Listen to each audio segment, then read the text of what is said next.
everyone. We have with us Dr. Tisha and Alaknanda Dasgupta as part of the Extraordinary You Spirited Fighters episode on Nari to Narayani presented by Inspiring Indian Women and METV. So let's continue the discussion. Alaknanda, we were with you when I had to cut you short abruptly. Sorry for that. But yeah, let's continue. You were saying that sharing is important, and then that led to a lot of blessings and prayers for you along with all the support. If you could just elaborate on that. Well, I shared each step of my journey on the social media platform. I used it as my tool to tell people that life is not always so rosy, but with every struggle, you have a hope to win. And also, that it's very important that you share it with your children. My sons were very much a part of my journey, but I did not make a very big hullabaloo about the disease because I kept on doing the normal things like cooking, going for a movie, taking them shopping, or going for a party. And my friends were also very open in inviting me. I was bald and I was still wearing saris and dresses, flaunting it. So it's very important to tell your children that yes, this is something, and they're very strong to understand. Even my student, one little small girl asked me, "Ma'am, आप गंजी क्यों है?" So I did not hide that I was bald, and I told her, "Look, I've got this disease, and I will be fine very soon, and in 6 months' time, I'll get my hair back." So, and I asked her, "Are you scared?" She said, "No, I'm not scared. I just wanted to know that why did you cut off your hair?" So it is very important to be honest to your family, to your children, to your friends, to your students, and to the society. If you try to be dishonest, then you have to say 100 lies. So one honest confession is easier, and it makes your life easier because then everybody is standing by you and praying for you, and that's a beautiful thing mankind can do for anybody. Some people I don't know also, they prayed for me and they wrote to me, "Ma'am, you are in our prayers, ma'am, we are praying for you, you are very positive." So I think it's a beautiful world. Struggling, well, the struggle is just the pain which is physical, but soulfully I understood that there was a bigger reason for God to give me this struggle. I never cried, but one day I was in a Ganpati Utsav with Richa Anirudhji, and I was asking God, Ganpati, why me? Why me? Why me? Why did you give me this? And I got my answers through my tears, and I just thought, should I have it happen to my parents? No. To my sons? No. To my students? No. To my friends? No. Anybody in this world except for me? The answer was no. So God found me to have that strength and gave me that strength to fight the disease and then become a spokesperson to tell people that there's no stigma to this disease. Cancer doesn't mean you are dead or you are untouchable. Cancer means there's only one sada hua part in your body which needs to get operated and get your medications done, and you lead your life. Either you look at life or you look at the disease. I believed in looking at life, which is so beautiful, and I kept on dancing, and I used to take off my cap and throw it in the audience, and I used to go down, and the audience would go woo. So I think that's what makes life beautiful. Your courage, your acceptance of your own self, that makes life beautiful. I'm really awed by a few of the statements that you've made. It's really important to literally absorb everything you just said by everyone. Any disease doesn't make you untouchable. It could be cancer or anything else. Any disease, it is in the body part, it's not in your soul. Be happy. Third thing that I took away from this discussion was own yourself, own your probably a disease as well, and then make sure that you are aware of it, and then you can share the things with your loved ones or even the wider world. The fourth thing that was really important was you wouldn't want anything bad to happen to anyone else in the world. It could be your loved ones, it could be your family, your friends, Not even your family or friends, your students or anyone. You wouldn't want that to happen to anyone. So if that has happened to you, it must be for a reason. Make sure you make the best of it, and make sure that you preach the best of it to the other people in your circle or even the wider world as well. One more point. It is a very positive episode. One more point. Find another passion. This question of stigma. Cancer is one thing. There are now chronic illnesses are also another thing. But the times have changed. We totally understand. The societies are different here in the UK, back in India. But what was your experience, and what would you want people to understand more, know more, work toward more, to become more acceptable, understandable, amicable in their approach? So I suppose what I've got is a long-term condition. So when people approach you, they can't see the illness. So rheumatoid arthritis doesn't show. It's not that you're missing a limb or anything like that. It's the pain within, the slowness that you might get, etc. So in order for other people to understand you, I think you have to be open with others, and I think we've discussed this. You've got to share how you're experiencing. Otherwise, you can't blame the other person for not understanding. So with my children, for instance, for 6 to 7 years ago, I made them aware that actually, Mummy's tired today, I can't do this. If we do something on a Saturday, I need to rest on a Sunday. If I exercise for 30 minutes, I need to rest for a few more days in order to recover from that. And gradually, by them understanding this, they knew how to act with me. By explaining this to my husband, he knew when I needed support. And then with the people around you, there is a stigma attached by letting people know at work, are you going to land the next job role, etc. And that was hard. I'm sure that it may have held me back from a few career changes. However, it hasn't held me back.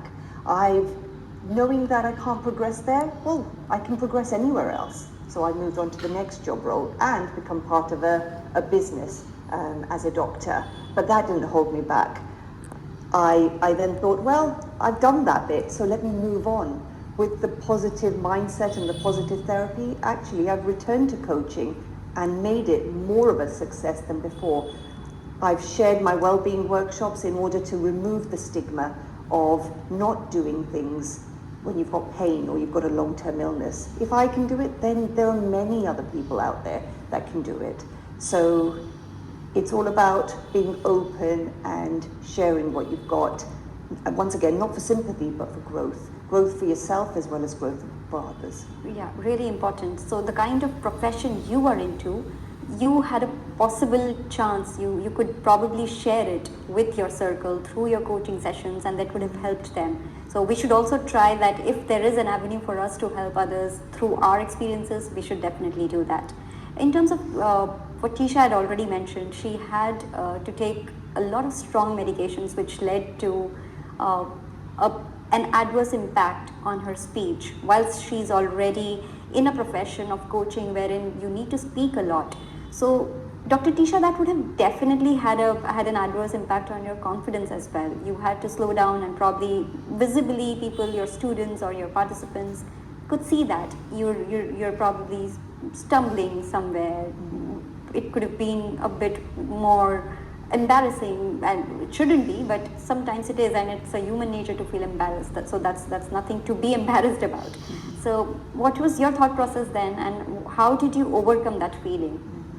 It was hard. It was truly hard.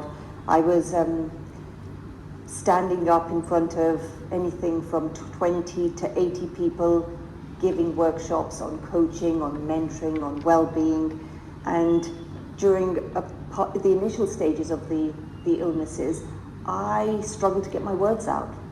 I had to think about what was being said. I didn't know whether I was saying the right words, so there was a slowness in my speech, and my confidence in standing up deteriorated. I also, when I stood up, I used to get headaches, and that was the problem. And when this started happening, it shook me. It made me rethink my career, and like I said, I dropped down from full days as a GP to half days. I had to fold my coaching business and kind of terminate that company, which was debilitating at the time and devastating for me. But I didn't think it would improve. And over the years, sharing it with my husband, with my friends, with my family, and getting the response back that actually they don't see a problem has really helped me in seeing that actually it's probably just me thinking that. And as I've continued reading, continued sharing, continued being myself on social media, talking more, sharing videos, standing up and giving wellbeing workshops, the confidence has re-emerged. And I encourage people to try it. You know, if you're scared of something, then step out of your comfort zone and do something different. Like being here on TV today, if you had told me I could do this 2 years ago, I would have said, no, I can't, because my speech isn't clear. I don't have the right words. But now, you know, it's probably something in my head that I've kind of lived with for a few years and made myself believe that. But it's no longer true. I don't think it's true. I'm not struggling today. So step out of that zone of, you know, of belief that doesn't exist. Produce a new self-belief, a rewarding self-belief, a belief of growth, and I can do it attitude, and see where it can get you. Really, really nice. So there are two things which I would take away from this, discussion, this part of it. One is for the people around you. The people, the society, they need to understand that this person is with this disease, not despite this disease. So make sure you see them as a person. You have to understand that the disease could be in their bones, but if they are facing some issue while, say, speaking or anything else, it could be the side effects of the medicines, or it could be the confidence that they would have lost due to the other disease, or maybe some pain in the body part. So be kind to everyone. And the other part of it is for the people who are suffering with any sort of disease, is that do not define yourself with that disease. Of course, you have to accept that you have a condition, but make sure that you know that you are with or without that condition. You are a human being. You are a superpower who can do anything for yourself and your loved ones. With that note, Alaknanda, I wanted to understand. So you've been doing a lot of TV shows, a lot of dance shows. Now you have even beaten cancer as well. So what's next? What are your future dreams and aspirations? Well, while going through this journey, what I realized that I have more passions because I started gardening and I developed my own garden. It is very important to realize that you need to concentrate on the quality of life, not the quantity or what the success that people think is successful. I always believe that there could be a crying person in a Mercedes, but a laughing person in an auto rickshaw. So it's very important to find happiness everywhere, in a little butterfly, in that hummingbird which is there, I just saved a pup in my society who was in an accident. So again, like Dr. Trisha said that kindness. So this very important to believe in kindness.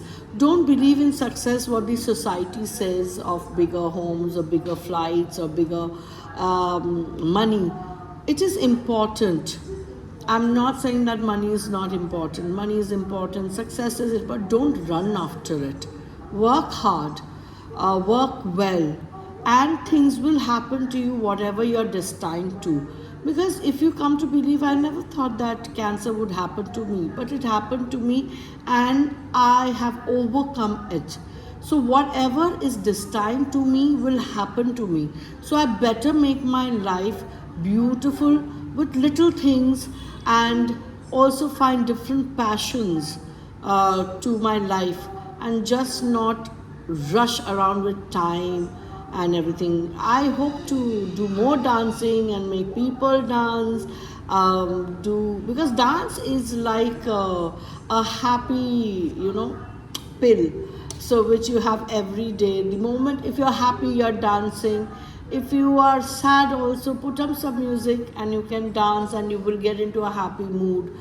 So I hope to give the happiness that I get spiritually also while dancing, because dancing Kathak is like storytelling. We say Katha kahe so Kathak kehlave. So we are actually doing Kathak because we are doing our storytelling of our own lives. So I feel that I would love to give that spiritual happiness and share that spiritual happiness with everybody who wants to dance. And definitely I would love to get into more meditative spirit of Kathak.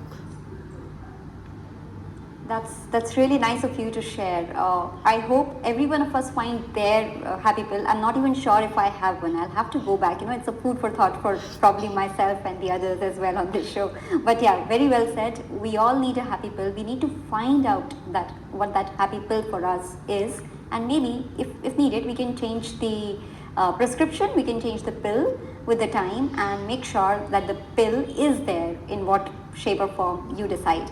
But yeah, that's a good one. Dance is your happy pill. Dr. Tisha, what's that for you? So my happy pill, or superpower, like I like to call it, is one of my strengths. And for me, it's the art of motivating others. So that's what provides happiness for me. If I can motivate, starting off with my family, to do more and inspire them to rise higher, then that's success for me. So getting them to realize that they can do it as well, that's my magic pill, my superpower, as I say. Further to that, I'm inspiring my clients, my colleagues, to realize their strengths, and their magic pill or their superpower is where my energies lie. That's what I'm focusing on next year. So what I'm doing is designing a course to kind of promote that, and allow others to find out where their strengths and their superpowers lie, in order for them to progress in their life and their careers. This is a beautiful one again. So this is getting inspiring, statement by statement, word by word. So Tisha's happy pill is to help others find their happy pill. Probably I'm going to be a client. But yeah, having said that, that was helpful, by the way, Tisha. But jokes apart, but yes, you're trying to help others figure out what they should be happy with, what they should be doing with their lives if they are probably not feeling uplifted at some point in time. Some people are self-driven, some need that motivation from career coaches. Make sure you know where you are and find that help if that's needed. If you need it, go ask for help. Asking for help is something that's really important. Alaknanda, on that point, I would like to ask this thing. What do you think about asking for help? Were you able to ask for help when it needed? Oh, I was shameless. Of course, I'm 100% sure you did not shy away from it. But what was it like, and what would you suggest everyone about asking for help? I was quite shameless in asking for help, because the whole life I've been just dancing. So I just did not know where to go, who is the good gynecologist. So I asked Rashmi Bhatia and my friends, oh, where should I go? So she took me to Dr. Meenakshi. And when we came to know about the cancer thing, then Gauri Divakar took me to Dr. Julka, and then Dr. Kanika Bedi. So I was quite shameless in asking for help. But I always like to tell all the women in India, especially, that hold hands and please prioritize yourself. We women put ourselves on the last of the line, or we do not stand in a line. First it is our parents, then it's our family, husband, children, society, and we do not emphasize on ourselves, we do not prioritize ourselves. So it is very, very important that we prioritize ourselves. We have our me time, we have our medical checkups, we have good food, and that has become a major source of information that I give out to people, especially to women in India. Please, after 35, 40, please get yourself checked. Please prioritize yourself. And I've been very shameless in asking for help, because nobody is complete, nobody has complete knowledge, neither do I. am not a superwoman. So whoever can take me for a better medical facility, or has more knowledge, or knows better doctors, I would love to go along with them, because I have faith in my friends. I trust my family. I trust my sons, my sister, and definitely my friends who have stood by me for very strongly. Really helpful. And this message is pretty much clear in what Alaknanda is saying. Be shameful to ask for help. You never know. Sometimes you don't even know that you need help. Make sure you share. You ask for help, and if somebody is able to help, well and good. If not, it's okay. You just share your problem. It's fine. Dr. Tisha, as we are nearing the end, I would like to know, I would like to ask you, since this is the beginning of the new year 2024, what is your resolution for the new year, and what would be the final message you would want to share with our viewers in this new year? So for me, I think my message this year is to do something different. Expand your thinking, expand your horizons, do it for yourself, if not for other people. Inspire your children, your family, your friends by doing something different. I know I am. I've already started doing it, and I want to make it a year to remember, I suppose, to inspire others to seek change and positivity, change their mindset, to grow themselves, and everyone around them. Why not? Let's inspire Indian women across the world to do something different. I'm sure they're doing it already, but let's start there and then expand our thinking. So that's good. So do different things. Make sure you learn new things. On the way, you'll probably figure out who you are and probably where your happy pill lies. So definitely, that's a great one, and everything is literally tying between what you and Alaknanda are saying already. Alaknanda, over to you. Your resolution for the new year, and what would be your message to our viewers for this new year 2024? My resolution is to have a very healthy lifestyle and enjoy each day, because each day comes up with hope. With every sunrise, there's hope. There's an opportunity to smile, laugh, dance, jump, make friends, have gossips, do a fashion parade for yourself, go shopping. So celebrate each moment of your life, celebrate each day of your life, because you're lucky to be born as a woman. Very, very well said.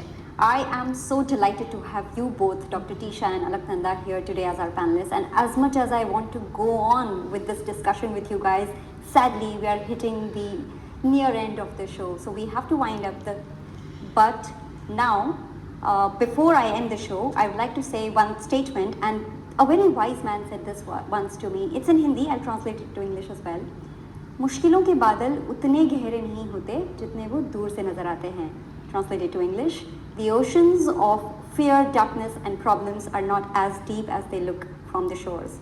Take a deep breath, take a dive, you will come out as a winner. So let me sign out from the show today. Please wait for the next episode next month of Nari to Narayani, presented by Inspiring Indian Women and METV. Keep inspiring, take care of yourselves. Me, Sneha, signing out. Bye-bye. Thank you. Bye.